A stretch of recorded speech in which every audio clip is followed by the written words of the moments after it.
Pero voy a empezar haciéndoles una pruebita. A ver cómo anda su memoria. No se preocupen, no se tienen que salir. Ustedes solitos van a ver cómo andan. Entonces, para empezar, quiero que nadie apunten, no hagan trampa, Vamos a ver cómo anda su memoria. Les voy a decir unas palabras. Bueno, hay una lista larga, no se asusten. Va primero. Cama, reloj, sueño, noche, colchón, roncar, cansado, noche, alcachofa, insomnio, descansar, noche, alarma, siesta, roncar y almohada. ¿Ok? Entonces, ¿quién recordó la palabra roncar y almohada? Muy bien, ¿y saben por qué la recordaron? Porque son el primero y el último que dije. ¿Ok? Luego, ¿quién recordó alcachofa? Claro, todos, porque es la diferente, era muy diferente, ¿no? ¿Quién recordó la palabra noche? Aquí ya 3 veces las dije, aquí están buenísimas las de la memoria. ¿Y quién recordó la palabra dormir? Todos, ¿verdad? ¿Todos lo recordaron? Pues yo nunca dije. Dije dormir, dije almohada, insomnio, sueño, cama, reloj. Entonces, así es maravillosa la memoria. La gente empieza, yo puedo generar falsas memorias, o ahorita les creo una falsa memoria, porque todo el mundo dijo que sí, yo nunca lo creo. Y entonces la memoria es fantástica, pero tiene sus maravillas y sus trucos. Entonces lo que yo les voy a platicar es de la memoria, de los diferentes tipos de memoria, y qué podemos hacer, algunas cosas que podemos hacer para mejorar la memoria. Yo venía en el elevador con 4 señoras guapérrimas y todas dijeron, venimos a la conferencia porque queremos saber, pero tenemos problemas de memoria, pero creemos que esa atención, ya estaban haciendo todos sus diagnósticos y yo, creo que ustedes van a dar la plática, pero bueno, entonces vamos a platicar y vamos a empezar sobre la memoria. La memoria es un proceso fundamental para la supervivencia de todos los seres vivos, desde los insectos. Siempre me gusta contarles de las famosas mariposas monarca, que son estas mariposas que vienen desde Canadá, vienen a Morelia, se reproducen en México, todo el mundo viene a reproducirse a México. Y luego las crías de estos insectos son las que vuelan de regreso. Esa es una memoria fundamental para la supervivencia de esa especie, pero está programada en los genes y es disparada por factores mentales. Entonces, es una memoria que les ha servido a estos insectos. En el ser humano, la memoria podemos decir que es la historia de su experiencia personal, y yo agregaría tal cual como está inscrita en su cerebro, y ahorita vamos a explicar qué quiere decir. Pero a diferencia de las mariposas monarca, vamos a ver que, bueno, en el ser humano, ¿por qué es tan importante? Porque es un pegamento que une la existencia mental y nos permite crecer y cambiar a lo largo de la vida. ¿Qué quiere decir esto? Sabemos que es tan importante la memoria porque cuando tenemos enfermedades de procesos degenerativos, que todos estamos asustadísimos de que podamos tener, como la enfermedad de Alzheimer, pues perdemos la identidad con nosotros mismos y la conexión con los demás. Y esto es, ese pegamento se pierde y ya no nos podemos reconocer nosotros mismos muchas veces en el espejo y reconocer a nuestros seres queridos. Y eso es terrible y eso es un trastorno básicamente de la memoria. Entonces el cerebro es un órgano fantástico, ¿no? Porque pesa 1,5 kilos y es la fuente de todas nuestras pasiones, del amor, del odio, de la creatividad, de la inteligencia, de la memoria. Y entonces el conocimiento del cerebro es el que nos ha permitido entender un poco más la memoria y sus trastornos. Desde el punto de vista psicológico, ¿qué es la memoria? La memoria es la habilidad para almacenar y guardar información. Es para guardar la experiencia. Eso es lo que es memoria. Y es el proceso a través del cual el aprendizaje persiste y nos permite aprender de la experiencia sin que necesitamos repetirla. O sea, es como guardamos la experiencia, ¿ok? Eso es la memoria. Y la memoria también puede ser definida como una consecuencia del aprendizaje, pero son diferentes. El aprendizaje es un cambio en la conducta como consecuencia de la práctica, y la memoria es como yo enseño lo que aprendí. Por eso es importante, podemos tener trastornos de memoria, pero no tener trastornos de aprendizaje, por ejemplo. Entonces les decía yo que a diferencia de las mariposas monarca y de otros animales, insectos y mamíferos, la memoria en el ser humano no es un constructo unitario, y vamos a tener diferentes tipos de memoria y diferentes tipos de alteraciones de la memoria, para que no piensen que tienen, cuando van con el doctor y les dicen, tengo trastornos de memoria, pues hay que ver de qué tipo, ¿no? Eso es lo que vamos a quedar más claro ahora. Entonces, en el ser humano tenemos memorias para caras, para las personas que conocemos, es un tipo de memoria. Hay memorias para lugares, para espacios, hay memorias también de la infancia, de nuestros recuerdos personales, hay memorias de cosas muy desagradables, por ejemplo, como esto, ¿no? Y memorias de esto tan guapérrimo y agradable.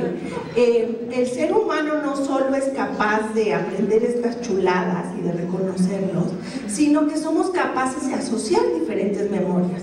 Sabemos que ese no es Albert Einstein, sabemos ese no es su teléfono ni lo marca, pero bueno, ojalá, ¿no? Y tenemos también la capacidad de tener el olor y la feromona. ¿Qué tal cuando nos enamoramos?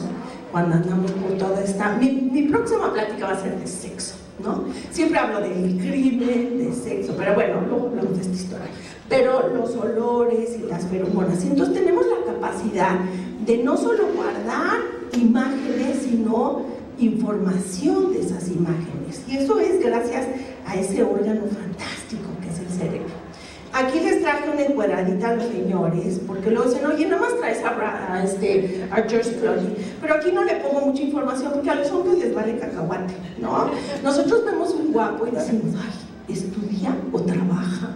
¿Será arquitecto? En cambio los hombres, a lo que me trujo chencha, ¿no? ¿Qué me importa cuál es tu teléfono ni nada? Lo que traje. Bueno, pero entonces, para ellos. Entonces, ¿por qué sabemos qué sabemos de la memoria? La memoria se ha investigado desde el punto de vista de la psicología. Hay muchos modelos de los tipos de memoria, pero actualmente sabemos también las áreas del cerebro que están relacionadas con cada uno de esos tipos, y tenemos las redes neuronales, las neuronas que forman las áreas del cerebro y las moléculas que hacen que esas áreas funcionen. Y entonces, bueno, dentro de los modelos de memoria, les decía, para entender qué tipo de memoria está alterada, sabemos que hay diferentes modalidades. Está la memoria visual, la visual verbal, que son las palabras, la visual no verbal, como las caras. Dices, es que yo las caras siempre me acuerdo, pero su nombre no me acuerdo, o me acuerdo un mes después cuando yo no lo necesitaba. Pero bueno, hay este tipo de memoria. Hay la memoria también auditiva verbal, por ejemplo, las palabras, los párrafos, lo que me contaron. Y la memoria auditiva no verbal, como música, como canciones, como los tonos. Y también tenemos la memoria táctil, la memoria olfativa, pero en el ser humano esas no son tan importantes, son más importantes la auditiva y la visual. Por eso en una valoración pues hay que valorar esos 4 tipos de memoria. También hay que entender que hay diferentes etapas. Una etapa es la de entrada de la información en registro, Otra etapa es el almacenamiento y otra etapa es la evocación. Entonces el registro es, ustedes aquí están con el ojo pelón y está entrando la información, pero esa información tiene que ser guardada en tanques de almacenamiento temporal y luego tienen que acordarse, evocarla. Y hay gente que tiene bien el registro, mal el almacenamiento y mal evocación. Y hay gente al revés, que tiene bien el registro, mal el almacenamiento y mal evocación. Entonces, ¿qué nos pasa en la evocación? Es como cuando dices, chin, pásame eso que me tomo, mi pastilla. Bueno, ¿qué quieres? ¿El Tylenol? ¿Lo quieres el Advil? Etcétera. Tenemos la información, pero no podemos acceder a ella. Y las áreas del cerebro que están afectadas cuando está afectado el almacenamiento son diferentes a las de evocación. ¿Okay? En el Alzheimer lo que se afecta es el almacenamiento. La huella de memoria es muy lábil. Entonces les cuentas algo, hola, ¿cómo estás? Y al ratito te dicen, mucho gusto, hola, ¿cómo estás? O sea, la huella de memoria se va, desaparece muy rápido. En cambio, en el envejecimiento normal, lo que nos pasa es que nos cuesta trabajo evocar la información, que salga rápido. En enfermedades como el Parkinson o enfermedades como la corea de Huntington, que son alteraciones más subcorticales de núcleos, no de la corteza, también cuesta trabajo la evocación, pero no el almacenamiento. Entonces creo que eso es importante entenderlo. También podemos hablar de los modelos, la memoria sensorial, que es la memoria que dura muy poquito tiempo. Si ustedes cierran los ojos, pues está la imagen, es una memoria muy rápida. Esa se llama memoria icónica o icoica y es lo que usamos en el cine, por ejemplo, para atender. Pero esa memoria es muy lábil, o sea, se desaparece muy rápido porque no está codificada en términos de significado. ¿Okay? Entonces la memoria sensorial es como de la entrada. Luego tenemos una memoria a corto plazo, que es lo que todo el mundo dice, ay, lo que me falla a mí es la memoria a corto plazo, hasta te venden en la tele, para mejorar la memoria a corto plazo, ya se volvieron muy específicos. La memoria a corto plazo es la típica que usamos cuando manejamos, cuando marcamos un teléfono. Lo marcamos, está ocupado, y pues luego decimos, ¿cuál era? A menos que sea de George Clooney, ¿no? Pero se nos olvida. Esa memoria a corto plazo es muy lábil también, porque no está codificada en términos de significado. Si es el teléfono de nuestros hijos o de algo muy importante, no se nos va, pero por eso la memoria a corto plazo se va muy rápido, ¿ok? Y luego viene la memoria a largo plazo, que es la que todos queremos tener, la que dura mucho tiempo. Y la memoria a largo plazo es la que ya está en muchas partes del cerebro, no solo en una parte del cerebro. Y entonces dentro de esa memoria, pues hay también la memoria, por ejemplo, que es la declarativa, que es la autobiográfica. ¿Qué desayunaron ustedes? ¿Qué hicieron ayer en la noche? Esa es una memoria muy personal, pero también hay otra memoria que se llama semántica. Todo esto se los platico, porque son diferentes tipos de memoria, y cuando tenemos que detectar qué tipo de memoria está afectado, hay que ver todos estos tipos. También hay la memoria, por ejemplo, de procedimiento. Esa memoria que si yo les digo, a ver, dime cómo te amarras los zapatos, ¿no? La gente me empieza a decir, le hago así, le hago así, le hago así, y le cuesta mucho trabajo a la gente explicar, pero es una memoria que está en otros sistemas del cerebro, ¿no? Porque es como la memoria que aprendemos para caminar, para manejar un coche también, es muy difícil decirla normalmente, y está en otras partes del cerebro. Y entonces hay otro tipo de memoria, que es la que a todos nos afecta, como se nos afecta con la edad, que es la memoria prospectiva, y es la memoria de lo que tengo algo que hacer en el futuro. ¿Qué tal? Eso es fatal. Dices, tengo que hacer esto mañana, y llega mañana, ¿y qué tenía yo que hacer? ¿No? Esa memoria es un desastre, nos hace la vida insoportable. Y esta memoria prospectiva es la que nos permite programar, planificar, organizar. Entonces la memoria prospectiva tiene que ver más con estas áreas del cerebro, con los lóbulos frontales que están atrás de la frente. Y esas áreas muchas veces no están tan bien irrigadas. O sea, con la edad se nos friega todo, mis hijos. Ahorita les voy a enseñar. Pero la irrigación del cerebro es lo más importante. Entonces, las áreas frontales están como muy lejos. Es como con el jardín, ¿qué es lo primero que se seca? Pues lo que está hasta allá, ¿no? Lo que no le llega a la manguera. Entonces, muchas veces necesitamos tener estas actividades físicas de movimiento para que llegue irrigación al cerebro. Hay ciertos medicamentos que ayudan a mejorar la irrigación, pero tiene que ver con estos lóbulos que no les está llegando tanta sangre, y la sangre es el alimento de las neuronas, ¿ok? Entonces, actualmente les platicaba yo, nada más quiero darles como una visión de qué es la memoria para que ustedes se sientan más tranquilos, que la memoria prospectiva es la que está fregada y que están normalitos, no se preocupen. Ahorita les voy a dar unas técnicas que pueden hacer y que conozcamos. La memoria, entonces, también sabemos por los modelos, pero también sabemos porque el cerebro, pues qué es lo que hace el Weizmann, ¿no? Que estudia el cerebro, y en la UNAM estudiamos el cerebro también. A través de muchas técnicas, tenemos técnicas de neuroimagen, que es la resonancia magnética funcional o la tomografía por emisión de positrones. Miren qué chulada. Y la comida del cerebro, pues es la sangre, es el oxígeno que llega a través de la irrigación sanguínea, y esa es la irrigación sanguínea del cerebro. En todo el cuerpo tenemos más de 90,000 kilómetros de irrigación sanguínea.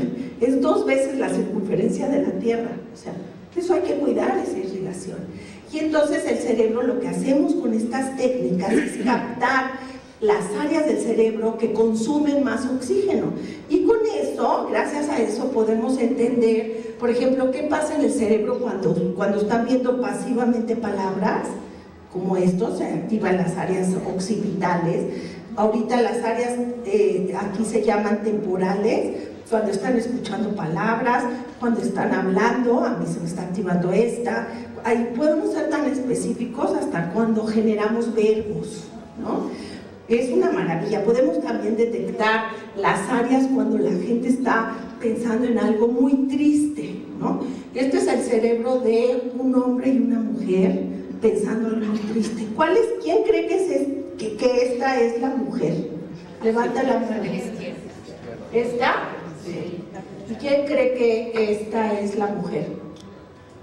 Esta. Bueno, no importa, porque la verdad es que, para que vean cómo procesamos emociones las mujeres. Esta es la mujer. Claro, las mujeres procesamos las emociones, ¿no? Y entonces, pues, todo el cerebro, y nos preocupamos por los hijos, y por los nietos, y por todo lo que sucede en el planeta Tierra. En cambio, vean, hombres desalmados, están tristísimos. ¿Qué tal? Tristísimos. ¿No les pasa cuando están hablando con su pareja o con los hombres y le dicen, están discutiendo y eso, y hasta que no tienen el poco así, oye, ¿qué te pasa algo? ¿Estás molesta? ¿No? La verdad es que los hombres no detectan también las emociones, detectan las emociones de agresión, pero las otras emociones detectamos nosotros. Y las mujeres sabemos, por ejemplo, cuando llega nuestro hijo, desde que está en la puerta decimos, chin, ¿qué te pasa? Estás enfermo, tienes calentura, ¿no? Gracias a nosotros ha sobrevivido la especie humana. Pero bueno, sí queremos mucho a los hombres, nos ponen muy contentas, no se preocupen, pero no detectan bien las emociones. Esa es otra historia. Entonces, es muy interesante porque también hay estudios de autopsias de cerebros, por ejemplo, que ahorita les voy a enseñar de las madres de Notre Dame, que no les da mucho Alzheimer. Y este es mi amigo David Snowdon, que ha investigado el cerebro de estas señoras. ¿Qué han hecho estas fantásticas señoras para que no tengan tanta incidencia de enfermedad de Alzheimer? El Alzheimer les va a dar a todos, no les va a dar a nadie, pero es muy democrático. Les da a los pobres, a los ricos y a todos. Pero hay ciertos factores que sabemos que retrasan el inicio del Alzheimer. Y eso es lo que es importante que queremos todos saber, ¿no? Entonces, bueno, esta es una imagen del cerebro y sabemos que para todos esos tipos de memoria, pues hay estructuras especiales. Está una estructura que se llama el hipocampo, que es porque es como forma de caballito de mar, no son las tortas ricas que nos venden. Hay otra estructura que es la amígdala, que no es esta. Una vez di una plática y una señora me dijo, le acaban de sacar las amígdalas a mi nieto, ¿Qué le va a pasar? Esta estructura de la amígdala es muy interesante, pero está dentro del cerebro, es una almendrita, ¿no? Muy interesante. Y entonces, bueno, estos que sabemos que hay diferentes estructuras, no voy a entrar. La amígdala es muy interesante porque ahí se guarda la memoria emocional, que es muy importante para el ser humano y que si nosotros codificamos emocionalmente la información, es más difícil que se vaya. Entonces, esto es muy interesante porque la amígdala tiene que ver con el miedo. Entonces, estas son unas caras que son de un investigador que se llama Ekman, que son caras de miedo, y se ve cómo procesa el cerebro los adolescentes estas imágenes, que la procesan con la amígdala, mientras que los adultos la procesan tanto con la amígdala como con el lóbulo frontal, y entonces eso nos ayuda a entender. O sea, yo me acuerdo que mis hijos, que ya están grandes, se peleaban, y decía, ¿pero por qué se pelean? Porque me vio feo. O sea, funcionan solo con la amígdala, no funcionan con lo demás. En cambio, bueno, con la edad ya funcionamos con otras. Esto les quiero contar porque yo trabajo con clientela muy fina, no la que me va a ver a mi consultorio, pero estas son asesinos. Y esta es Juana Barraza Samperio, que es la conocida Mataviejitas. Entonces, una de mis líneas de investigación es la neurobiología de la violencia. Entonces he visto al mocho orejas, a la Mataviejitas, a la narcosatánica. Bueno, tengo clientela, así es que cuídenme, porque hice un estudio para el CISEN de los narcotraficantes también. Muy interesante, otro día les voy a contar. Pero bueno, Juana es una de mis clientas. Ella está acusada de matar a 18 mujeres de la tercera edad y de intento de homicidio en otras 2. Y pues aquí está como asesinaba a sus víctimas. Los asesinos seriales son muy interesantes porque tienen que tener contacto directo con la víctima. No agarran una pistola, eso no tiene chiste. Tienen que usar las manos o cuerdas o cuchillos, ¿no? Y entonces ellos abren las manos. Y los asesinos seriales tienen que matar por lo menos a 3 con un intervalo de tiempo entre un asesinato y otro. Entonces matan uno, no es como ahorita el de Orlando, ¿no? Que se fue a matar a todos los gays, que él era gay, obvio, si no, no matas a tanto gay. Pero bueno, eso es otra historia. Matas con un intervalo. Y es muy interesante porque a todos los que ven estas películas nos encanta, ¿no? Porque cada uno de estas gentes mata algo de ellos mismos cuando están matando. Entonces, Juana mataba mujeres de la tercera edad porque tenía una mamá que la había maltratado mucho. Hay otros que matan niños, como Garavito, que mató a 300 niños, hay otros que matan homosexuales, bueno, toda esta historia. Y entonces, pues esta es una de mis clientas, cuando la estaba yo evaluando, la gente me dice, ¿no te daba miedo? Y la verdad es que sí. Yo estaba ahí sentada y lo que estaba yo pensando cuando lo estaba entrevistando es decir, ¿cuál será la clave que dispara, que ahorque a sus víctimas? A lo mejor son las arrugas. Y entonces ya no me vaya a ver las mías. Y entonces no me reía, le hacía ¿no? Para que no se me vieran las arrugas y no me fuera a matar. Pero bueno, estudié a Juana, entre muchos otros. Y lo que es interesante de Juana es que Juana le hice estudios de neuroimagen, estudios de electrofisiología, y Juana lo que tiene alterado en el cerebro un área que es la amígdala. La amígdala, esta parte que es su estructura subcortical, que tiene que ver con el miedo, con las emociones, y no tienen miedo. A ella le da igual ver una silla que un cuerpo mutilado, y entonces, bueno, es muy interesante porque esta gente muy mala, en general no tiene miedo, y es fantástico vivir sin miedo, ¿no? O sea, como que el miedo nos afecta, pero todos estos son estudios que hemos hecho en muchos criminales, y aquí está la amígdala y la vemos más chiquita y menos funcional. Bueno, entonces les decía yo que la memoria, sabemos los modelos de memoria, sabemos los tipos de memoria, las áreas del cerebro, y esas áreas del cerebro pues están formadas por neuronas. Las neuronas tenemos más de 10 a la 10 billones de neuronas. Y entonces estas áreas, la memoria que es, no se ve tan bien, pero es una asociación entre neuronas. Entonces, cuando ustedes aprenden algo y se recuerdan, es que repitieron información y una neurona se conectó con la otra y con la otra. Se cuenta que están aprendiendo el piano o a catar vinos, ¿no? Entonces le aprietan la parte motora con la parte visual y en la medida que repiten información, pues se queda esa memoria. Entonces, una parte de que es importante en el aprendizaje es la repetición. Y a nivel, esto es como lo que pasa en su cerebro cuando tienen conexiones entre las neuronas. Esto se llama sinapsis. Entonces, ahorita ustedes están haciendo muchas sinapsis, aunque todos ustedes, yo ya me sabía muchas de estas cosas, pero bueno, se están conectando, ¿no? Y en esta sinapsis intervienen sustancias químicas, por eso es tan importante, porque cuando se dicen, dame una medicina para que mejore mi memoria, las neuronas funcionan con neurotransmisores, y entonces tenemos más de 50 sustancias químicas en el cerebro, y sabemos unas que tienen que ver con la memoria, que nos ayudan a mejorar la memoria.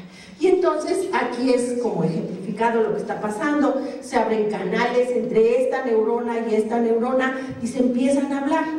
¿Qué es lo interesante? Es que en el laboratorio se han creado ratones hiperlistos, que se abren los canales, ¿no?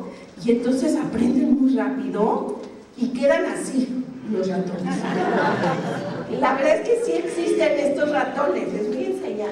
Este es el ratón que se llama Doggy, porque se acuerdan que había una caricatura de Doggy Mouse, que era un ratón así con lentes, bueno, hace mucho. Y entonces generaron un ratón que está genéticamente alterado y que aprende en un solo ensayo, y es el ratón Doggy. Entonces le abren los canales para que se comuniquen y aprenden, se aprende en lugar, aquí le ponen un reforzamiento acá o acá y aprenden un solo ensayo.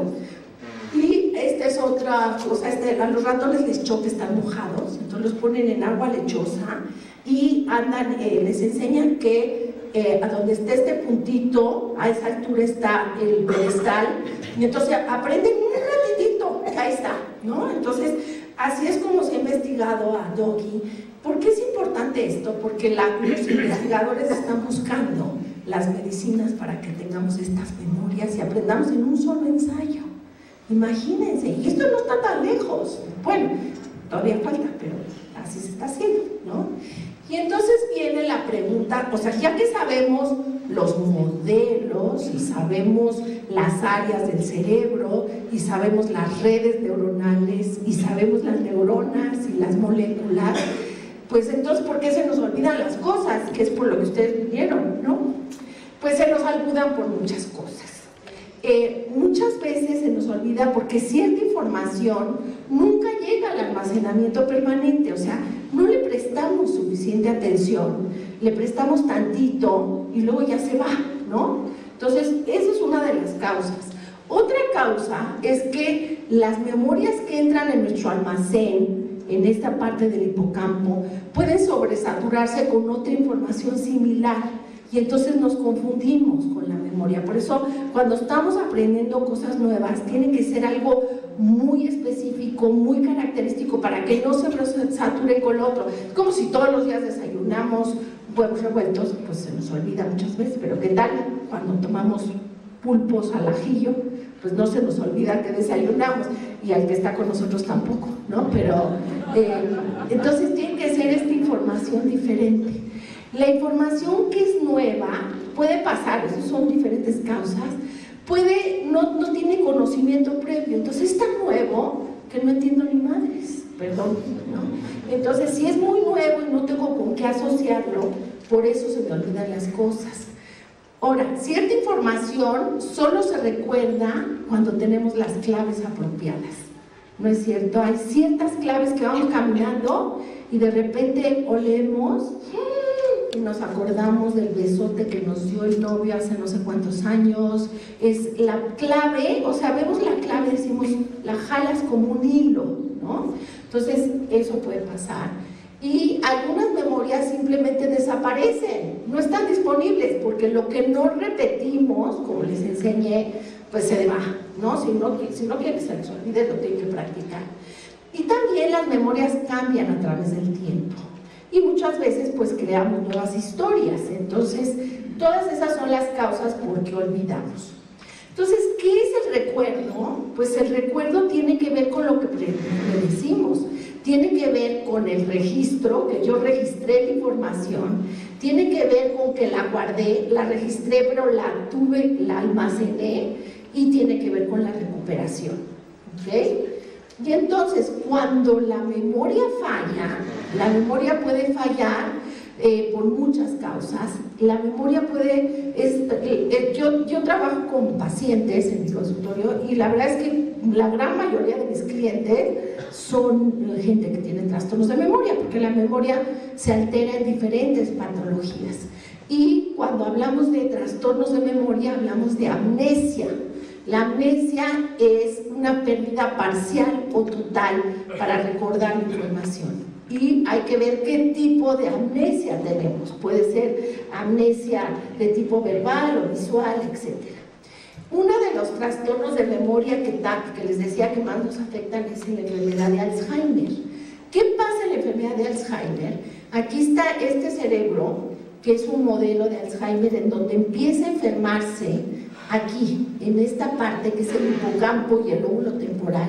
Y si ustedes ven todos estos puntitos que parecen varicela, en esa parte del cerebro se van formando estas placas. Son placas de una proteína que se llama proteína beta-amiloide. Esta proteína todos la tenemos, es parte del mecanismo de procesamiento del colesterol. Entonces, lo que está pasando con esta proteína, aquí está, es una proteína que todos tenemos, pero que se rompe a la mitad para que entre al proceso de circulación sanguínea cerebral. Pero en el Alzheimer sabemos que en lugar de romperse a la mitad, como está aquí, se rompe completa. Se descompone el sistema. Y entonces cuando se rompe completa, en lugar de entrar, aquí está otra vez un diagrama, aquí está la proteína beta-amiloide que tiene que entrar al sistema de circulación, pero al no romperse a la mitad, sino completa, se queda, atorada aquí afuera. Aquí está afuera. Y entonces forma placas. Y esas placas empiezan a matar a las neuronas. Entonces, es muy importante, no sabemos todavía muy bien las causas del Alzheimer. Unas teorías dicen que es la proteína beta-amiloide que tiene que ver con la genética. Hay muchos genes que tienen que ver, que no es congénito, o sea, nacemos con el problema, pero se manifiesta hasta mucho tiempo después, porque hay factores medioambientales que disparan. Eso es lo que estamos investigando. Hay gente que tiene dos hermanos que tienen el mismo gen, y a uno le da a los 40 años y a otro a los 80, y a lo mejor ya te atropellaron a los 70 y ya no te das Alzheimer, pero bueno. Entonces tiene que ver con mecanismos como cascadas de evento, como diabetes, como falta de circulación sanguínea cerebral, como infartos múltiples en el cerebro que disparan que este proceso se manifieste. Entonces, actualmente hay grandes investigaciones que están haciendo para inyectar vacunas para disolver la proteína beta-amiloide, y eso se está haciendo ya ahorita en Estados Unidos. Y hay otras, pero como no sabemos si ese es el único problema, hay otra gente que dice que el problema está dentro de la célula y no fuera. Entonces todavía no sabemos y por eso no hay curas para la enfermedad. Pero sí podemos hacer algunas actividades que retrasen el proceso, el inicio de la enfermedad en algunas poblaciones. Otros aspectos que son importantes que tienen que ver con la memoria es los golpes en la cabeza, ¿no? Entonces, bueno, para esto a ustedes también, porque si se caen y se pegan la cabeza es malísimo, porque dispara la cascada de eventos, pero ustedes tienen nietos, etcétera, y se han investigado los trastornos de memoria asociados al deporte y a estos golpes, ¿no? Vean los madrazos que se dan estos pobres. Y entonces esto hace que en los golpes, en los traumatismos craneoencefálicos, lo que hace es que muchas veces se rompen los axones. Si están en un accidente automovilístico, ustedes van y de repente el coche frena y el cerebro está en el cráneo, que es bien duro, y está rodeado de agua, y esos son colchones hidráulicos para que no se golpee. Pero si lo golpean demasiado, como en los deportes o en un accidente, se dañan las neuronas y eso causa los trastornos asociados. Esta es una imagen de lo que sucede se rompen los axones cuando hay estos disparos tan grandes que se golpea el cerebro contra el cráneo. Por eso hay que tener cuidado que no nos pase nada de eso. Entonces, en relación a los factores que afectan el proceso de la memoria en todas las edades, con la edad, pues las alteraciones en la memoria, ¿por qué se nos afrega la memoria? Pues puede haber cambios neuronales en el cerebro por diferencias de procesamiento. Entonces se van a presentar placas en el cerebro, se van a presentar problemas de vascularización en el cerebro y por eso vamos a tener estos problemas. Y también puede haber deficiencias en la eficiencia de los neurotransmisores, o sea, estas sustancias químicas ya no tenemos tantos, no son tan eficientes y por eso nos está causando problemas. Y también lo que es más importante es que se van a presentar deficiencias en la atención. Atención es diferente del estado de alerta. Alerta es que estén despiertos, pero atención es la capacidad de mantener la información y de detectar lo relevante. Y con la edad ya no atendemos tan fácil. Muchas veces curo, entre comillas, Alzheimer, porque les digo, a ver, cada vez es que, ¿sabes qué? Todo el día pierdo las llaves, pierdo la cartera, pierdo todo, ¿no?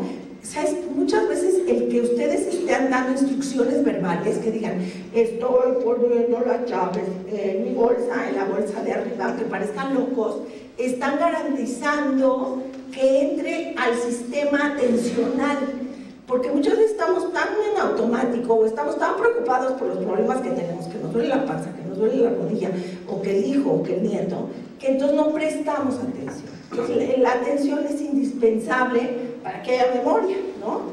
El sistema vascular que vimos hace rato es muy importante que haya suficiente oxigenación.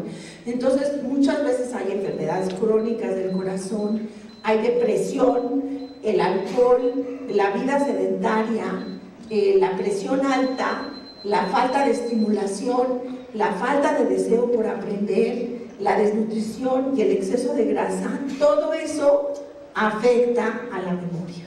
Entonces, póngase el saco al que le toque. Aquí yo los veo a todos muy guapetones, todos muy bien y con ganas de aprender, si no, no estarían aquí el domingo a las 12.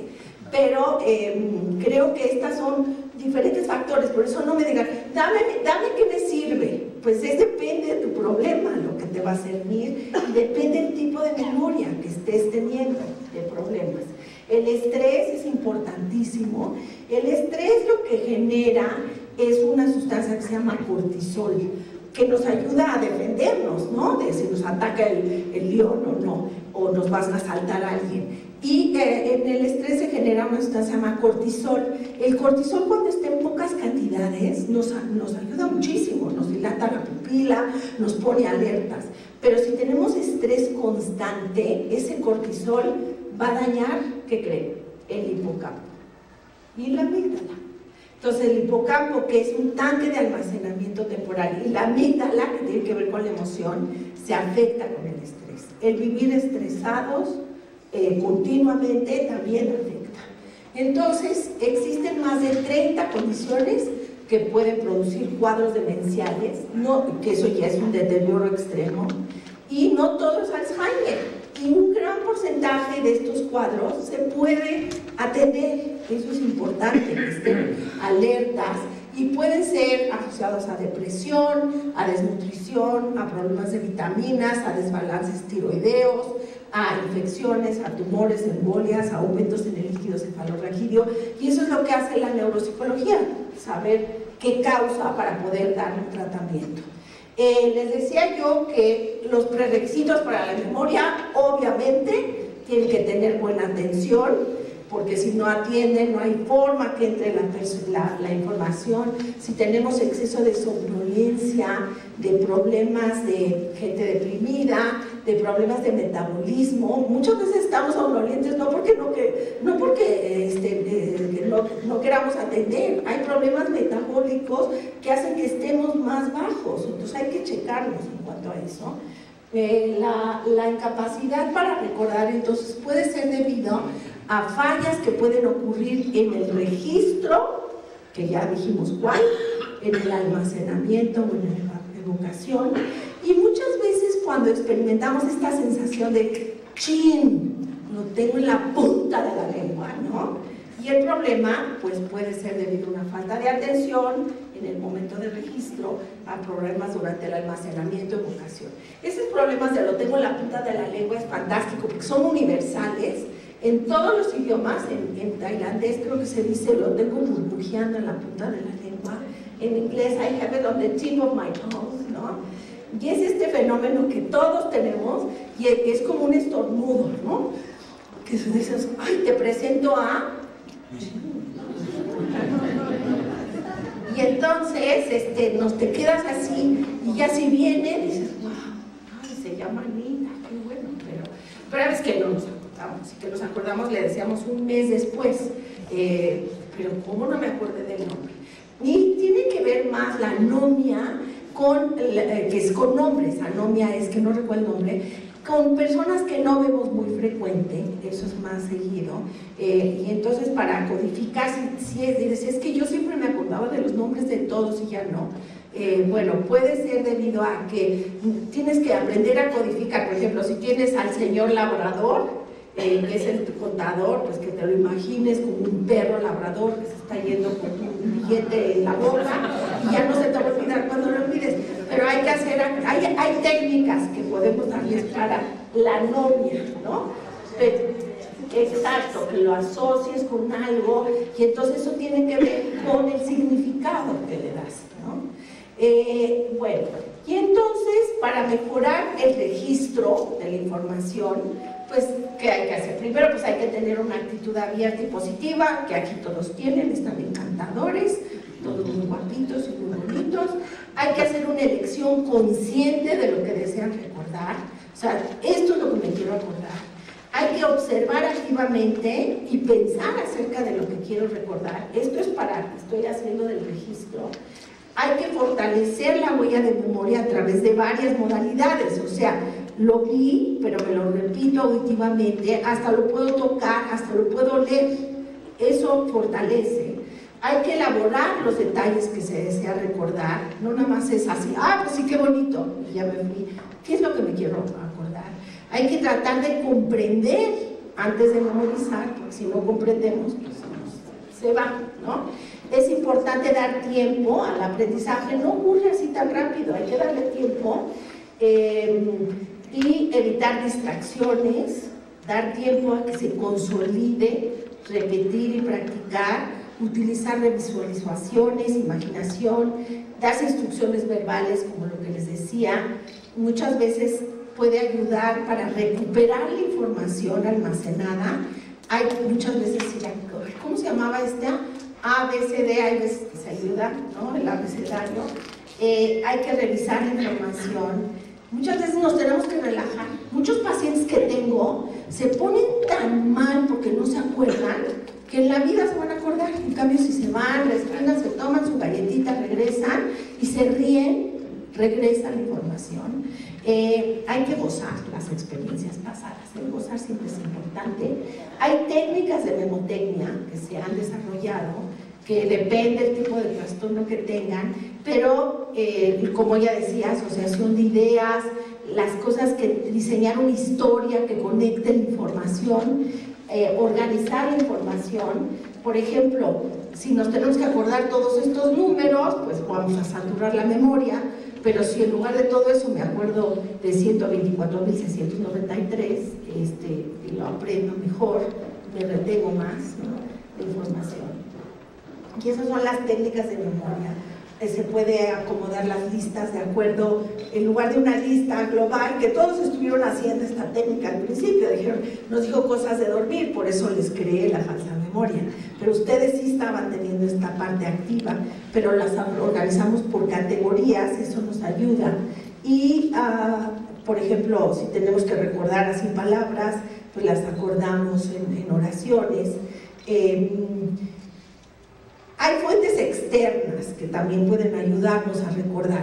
Si nosotros guardamos la medicina que nos tenemos que tomar en el cajón del botiquín, pues nunca lo vamos a ver. En cambio, si la tengo siempre junto al cajón a la hora de que me voy a dormir con el reloj, esas son las claves que disparan que me acuerdo. Ustedes dirán, ay, pues es como bobo, claro, pero mucha gente no lo hace. Y viene y dice, ¿por qué no me acuerdo? Pues tiene que tener claves, acomodarle en el medio ambiente de acuerdo a sus propias claves para que les ayude. Cierto orden, pero es el tuyo, no es el de todos, para que se disparen. Muchas veces escribir las cosas ayuda. Hay gente que les hacemos, cuando tienen muchos problemas de memoria por otras causas, por embolias, etc. Dicen, es que yo apunto todo, doctora, y me enseñan su libreta y está peor que su cabeza, ¿no? No, porque tienen los papeles por acá, apuntan lo de una cosa en la otra. Entonces hay formas de organizar, hacemos como agendas específicas para que les ayudemos a organizar de acuerdo a su propia forma de arreglar la información. Hay alarmas, ya dependiendo, pues tengo la alarma que me avisa que me tengo que tomar la medicina. Los pacientes que tienen amnesia les ponemos la alarma y a los 5 minutos, otra vez, ya hiciste lo que tenías que hacer, ¿no? Y las técnicas actuales nos ayudan mucho. Hay una serie de cosas que han salido de medicamentos y cuestiones herbales que son hasta relativamente controvertidos. El ginkgo biloba es como un mito, ¿no? Sí existe, y el ginkgo biloba es bueno porque mejora la circulación sanguínea cerebral, pero el problema es que hay que tener cuidado que no tengamos problemas de vascularización. Si nos tomamos ese medicamento y tenemos problemas de hacer infartos, se van a provocar un infarto, no es tan fácil.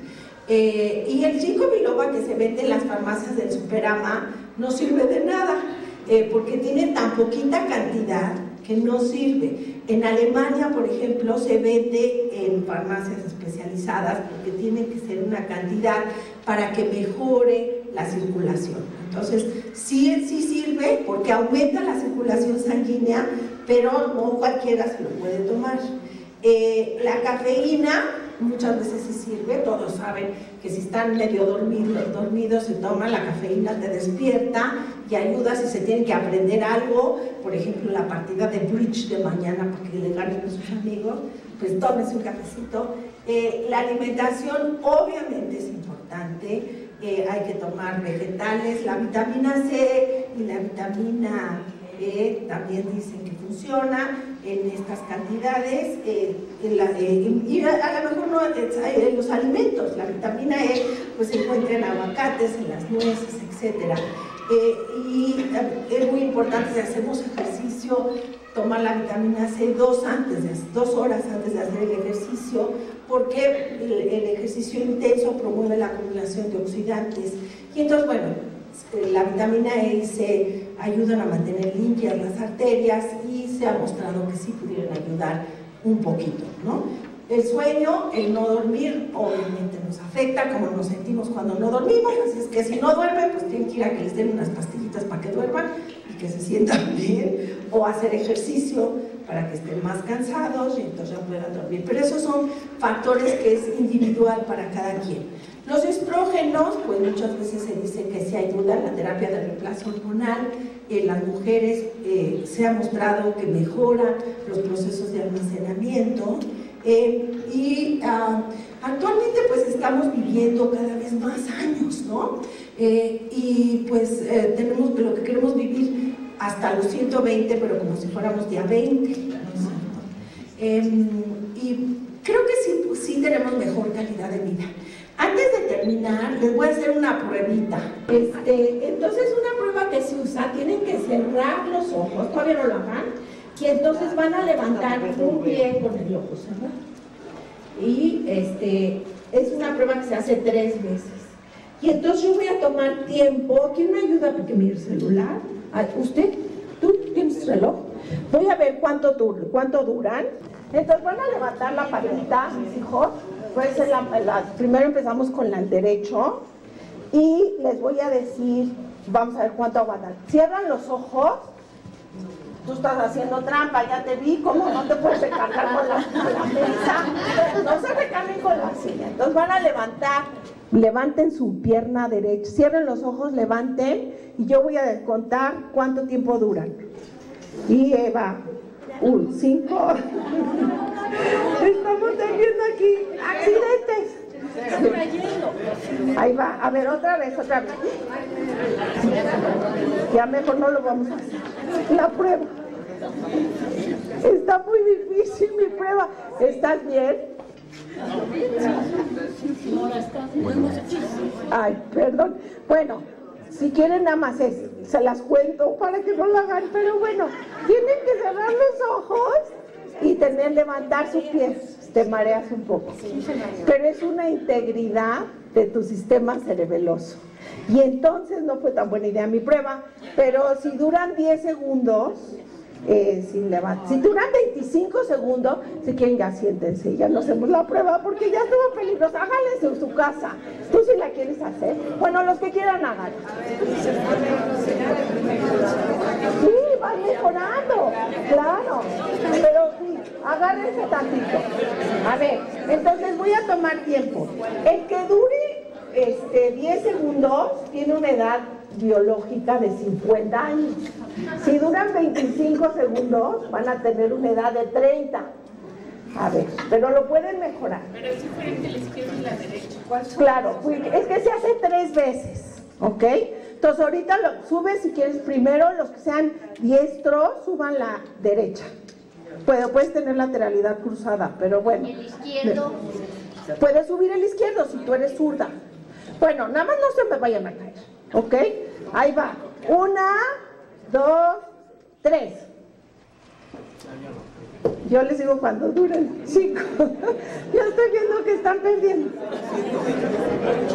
Tenemos 10 segundos ahí. Voy a seguir a ver si alguien llega a la meta de los 25 años. Ahí voy. 25 ya. ¿Cuánto? ¿Quién llegó? Yo llegué a los 10. A los 10, 50 años. 10 segundos. Bueno, es chistoso, no es lo único, se pueden sentar, hay que practicarlo, pero es que la edad cronológica no tiene mucho que ver con nuestra edad biológica. Y entonces actualmente se están haciendo estas mediciones de edades biológicas y cuando tienes los ojos abiertos estás utilizando más claves que si nada más utilizas eso. Claro.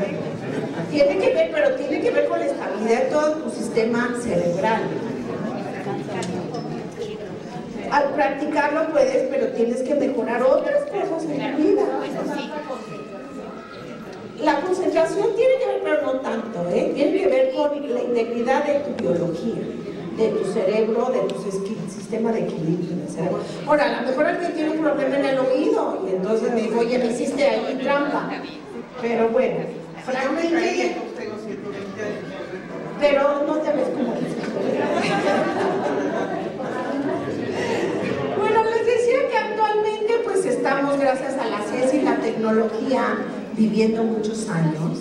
Esta es Jeanne Clement, que tiene el récord de la mujer que más ha vivido.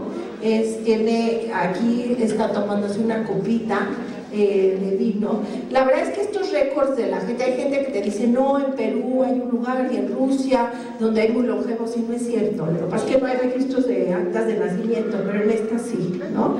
Entonces estamos viviendo más años, pero no estamos diseñados para vivir tantos años. Todos nos proyectamos con esto. La verdad es que con la edad, ¿qué pasa?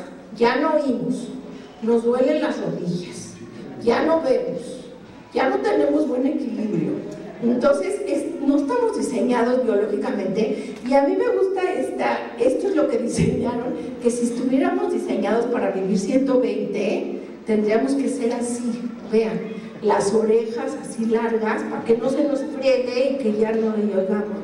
Las rodillas tenemos que tener otros sistemas musculares, pero bueno, no somos así, de modo, pero estamos viviendo más años. Y el objetivo pues es tratar de vivir mejor. Sabemos que el cerebro es plástico, que sí mejoras en tu equilibrio, que sí mejoras en tus funciones, que cambia por la experiencia. Estos son los músicos que se les mide con resonancia magnética, y cuando aprenden a usar un instrumento musical pues utilizan más áreas del cerebro. Entonces el cerebro se aprende. Estas son las famosas monjas de Notre Dame, que son mujeres que no están en Notre Dame, están en Wisconsin, y que viven en un convento, y que son mujeres muy longevas, y que no les da tanto Alzheimer. Y esta señora pues tiene 91 años. ¿Qué hacen estas mujeres? Están siempre haciendo ejercicio y están haciendo actividades también mentales y académicas, todo el tiempo están haciendo cosas. Esta es la Madre Catherine, que salió, y este es mi amigo David Snowden, que las investiga, ¿no? Y entonces le decía a la Madre Catherine: mira, saliste en la portada del Time, mira, ¿no estás contenta? Y dice: ay, no me gusta. Dice: ¿por qué? Porque me veo vieja, tiene 103 años. Entonces no le gustó su foto, pero son mujeres que sí logran vivir con calidad. Y cuando la gente me dice: ¿qué es un cerebro exitoso? Yo no sé todo, pero lo que creo es que el cerebro exitoso tiene que ver con que usemos todos nuestros talentos. Hay gente que es muy buena para hablar, otra gente que es muy buena para escribir, otra gente que es muy buena para bailar, otros que son muy buenos para amar. Y entonces hay que usar estos talentos. Pero también tiene que ver con nuestra capacidad emocional, la capacidad de entender nuestras emociones y entender las emociones de los demás. Porque a lo mejor hay cuánta gente conocemos muy inteligente que son un hígado, que nos caen como bombas, ¿no? Entonces esta parte, la parte emocional, que todos tenemos. Y otra parte muy importante es la espiritual. No quiere decir a través de la religión. El cerebro responde a la espiritualidad, a esta parte de sentirnos conectados con algo más grande que nosotros mismos, y creo que esta sociedad no la ha cultivado suficiente. Entonces el cerebro exitoso es que tratemos de usar todas estas áreas que ahí están en ese equilibrio y medio, y en la medida que lo usemos pues vamos a hacer una vida más plena. Pues yo les agradezco muchísimamente su atención.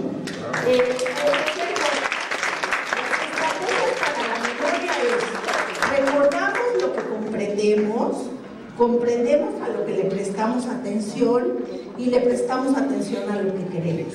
Eso es como una recetita. Muchísimas gracias por su atención.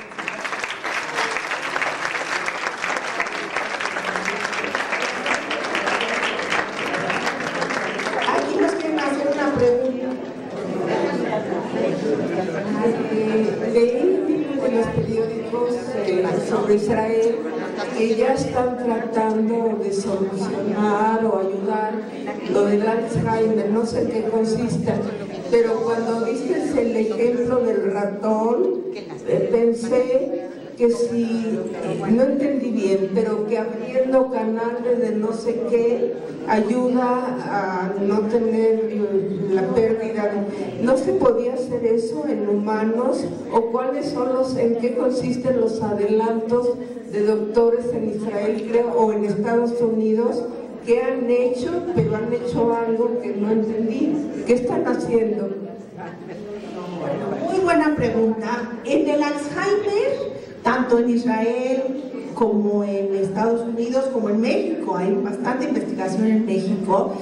En el Alzheimer se están haciendo muchas cosas, pero no tiene que ver con abrir los canales, tiene que ver con entender la causa del Alzheimer.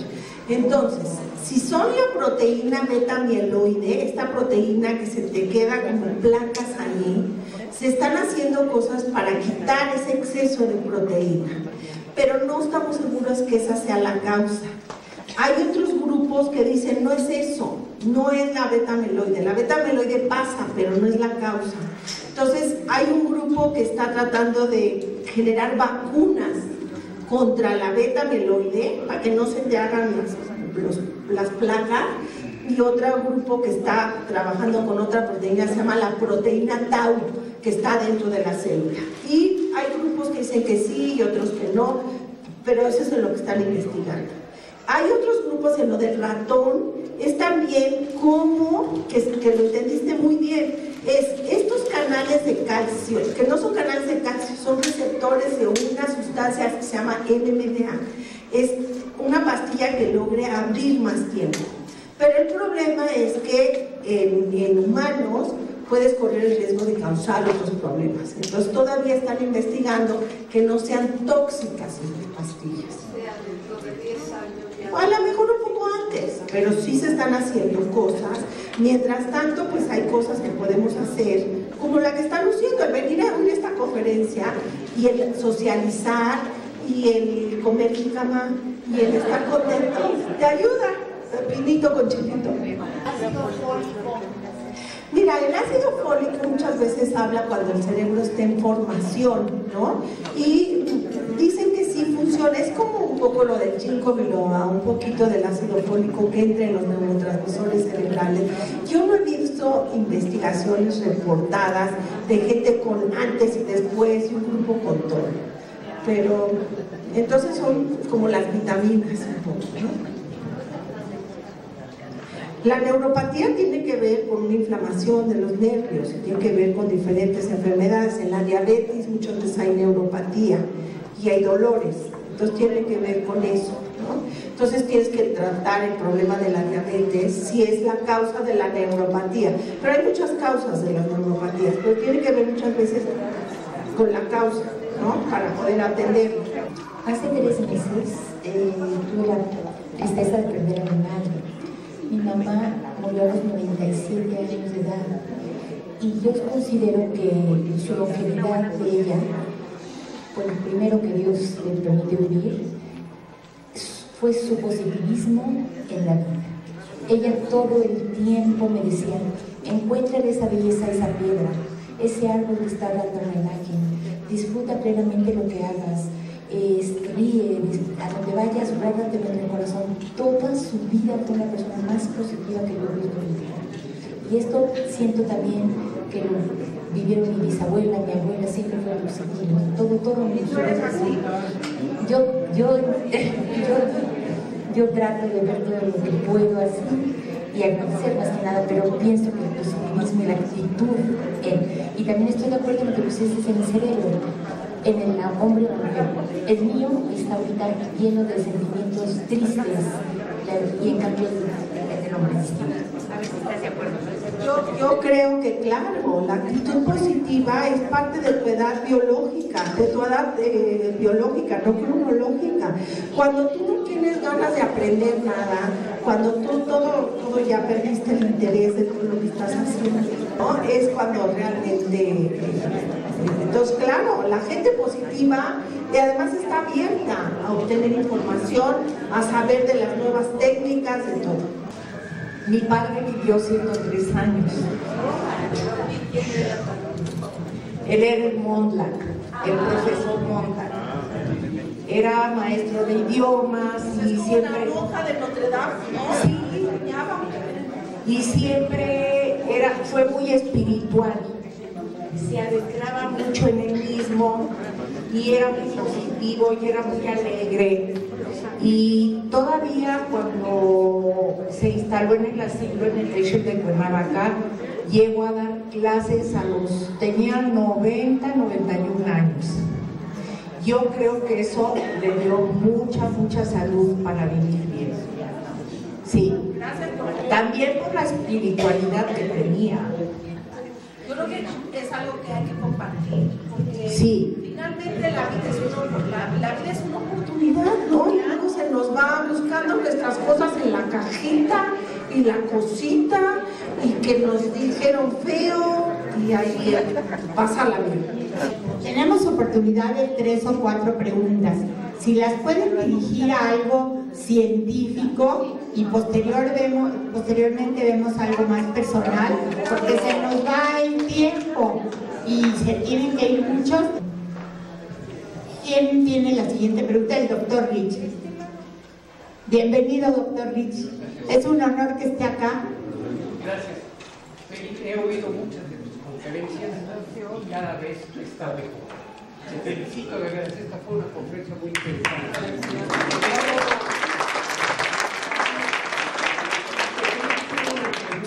Específica.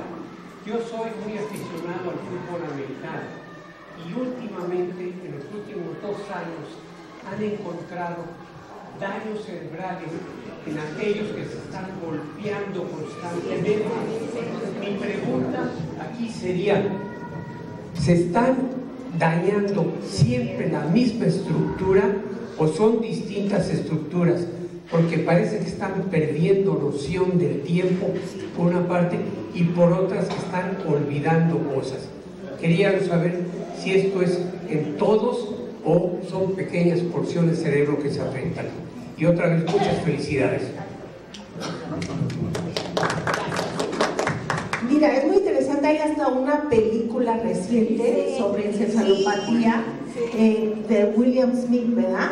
Y es muy interesante porque se van haciendo problemas vasculares que hacen que no solo pierdan la memoria, sino tienen trastornos emocionales y se suicidan, matan a la familia y se suicidan. Hay como 10 casos reportados en la literatura y tiene que ver con este problema de vascularización. Se rompen pequeños vasos en la parte del sistema límbico que afecta a los lóbulos temporales y que por eso están diciendo que tiene que haber en la NFL pues que utilicen cascos mejores, o que cuando hay muchos neuropsicólogos que van y hacen pruebas inmediatamente cuando tienen contusiones, les hacen pruebas para poder ver si pueden regresar o no, que en el campo del fútbol americano es muchísimo dinero, entonces no quieren que lo saques.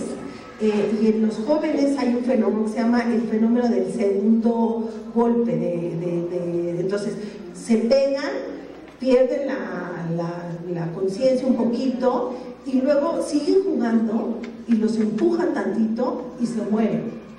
Y entonces es porque hay un desbalance bioquímico con mucho calcio y mucho potasio que entra, y si siguen jugando, pequeños golpes desequilibran más el cerebro. Entonces sí es muy peligroso, ¿no? Esa parte. Uno de mis clientes fue Cassius Clay, Mohamed Ali, porque Cassius Clay tenía Parkinson pugilístico, y era un Parkinson espantoso, que tenía un Parkinson de problemas de deglución, que no podía tragar, y entonces sí, está relacionado con golpes en la cabeza, pero en el fútbol es un gran revuelo, y si tienen nietos que juegan fútbol americano, pues hay que tener cuidado.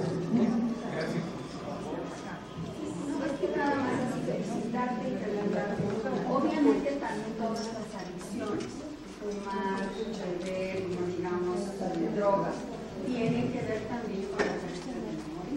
Tiene que ver con la circulación sanguínea cerebral, ¿no? Y todo extremo es una forma de barbarie.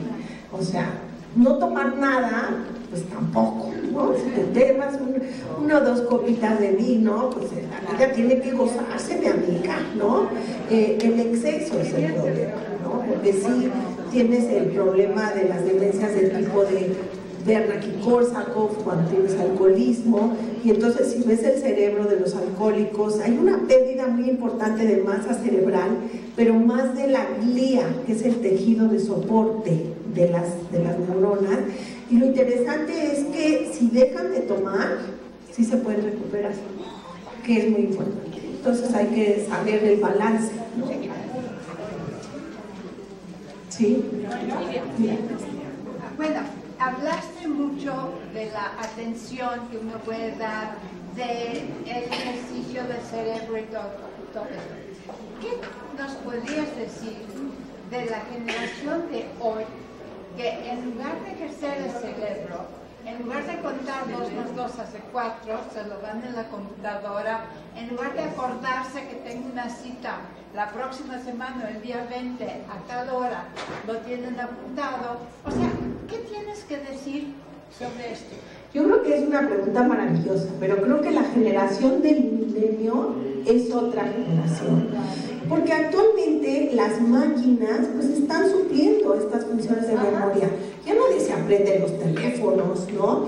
Tú te dicen una información y la googleas en cualquier momento, ya no te tienes que acordar. Entonces creo que la educación del futuro tiene que ser diferente. Los jóvenes necesitan tener 3 cosas. Necesitan tener flexibilidad cognitiva, que es la capacidad de aproximarse a los problemas de diferentes perspectivas. Tienen que tener memoria de trabajo, que es la capacidad de manipular la información, y tienen que tener autocontrol de tus impulsos. Y eso no están enseñando en la escuela. Creo que el sistema educativo está fracasando porque las habilidades que todos necesitábamos ya no se necesitan. Y no es problemático porque tenemos formas. Ya la memoria no nada más es guardar información, es transformar la información para que te ayude a resolver problemas. Es otra generación y hay que educar a los jóvenes para eso. Yo estuve leyendo un artículo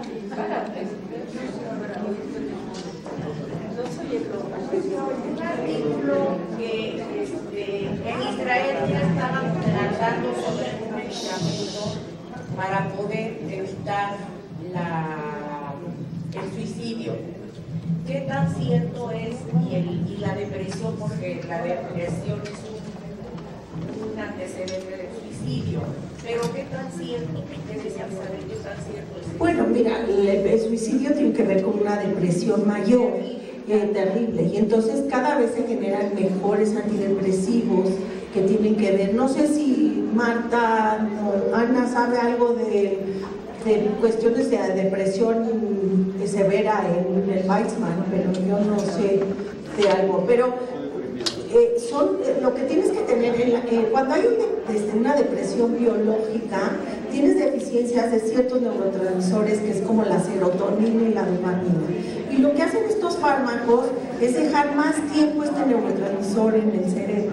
Hay otras técnicas que te implantan estimuladores eléctricos para los que no responden al tratamiento farmacológico, para estimular estas estructuras, y sí funciona, sí ha funcionado. Lo están haciendo en Cleveland, en Estados Unidos, y probablemente pero hay tratamientos para estas depresiones severas que viven depresiones terribles.